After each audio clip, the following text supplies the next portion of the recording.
While walking at the mall, a security guard came up to me and said, "Ma'am, is this child yours?" I was about to say no, but the kid looked at me with fear in her eyes. She nodded her head slightly and mouthed the words, "Say yes, please," while the guard wasn't looking. Something in her expression made me trust her instantly. "Yes, this is my daughter." I pulled her into a hug and felt her trembling against me. The security guard looked skeptical.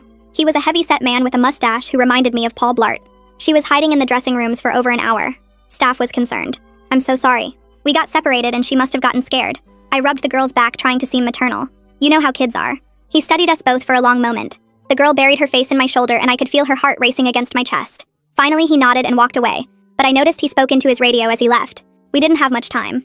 As soon as he turned the corner, I knelt down to the girl's level.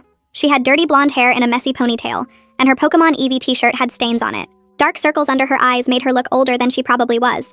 Her eyes kept darting around like she expected someone to jump out at any moment. "Are you safe?" I asked quietly. She shook her head.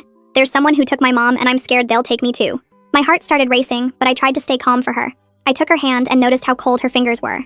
"Let's go somewhere with more people, okay?" I led her to the food court where it was crowded and we'd blend in better. The lunch rush meant every table was full and the noise would cover our conversation. I bought her a slice of pizza and a lemonade, then found us seats near the exit.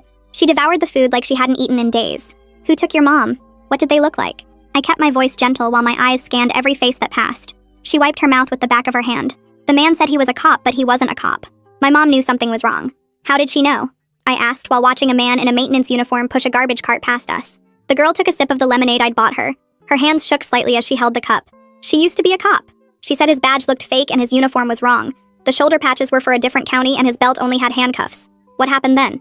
I noticed the same security guard from earlier standing by the Panda Express watching us. We were shopping for my birthday when he approached us. My mom grabbed my hand really tight and started walking fast, but he followed. She made me go into the changing room at JCPenney and told me, "That man is not a cop. Do not let them grab you by any means." Then I heard yelling, and when I came out, she was gone. "When did this happen?" I was already pulling out my phone to call 911. 3 days ago." She looked down at her pizza crust. 3 days? Where have you been staying?" I tried to keep the shock out of my voice. "My mom's car. She taught me where she hid the spare key under the wheel well, but I ran out of the snacks she kept in there yesterday." The girl's eyes filled with tears, but she blinked them away like she was used to being strong. I was dialing 911 when she suddenly grabbed my arm. Her small fingers dug in with surprising strength. "He's here. The fake cop is here." My thumb froze over the call button. I looked around but saw only normal mall shoppers. Families with strollers eating orange chicken. Teenagers taking selfies by the fountain. A man in a suit checking his phone by the ATM. I don't see anyone in a police uniform. He changed clothes, but I know his face. He limps a little on his left side. And his shoes. My mom taught me to memorize details. Black dress shoes with a scuff on the right toe. She was practically hyperventilating now.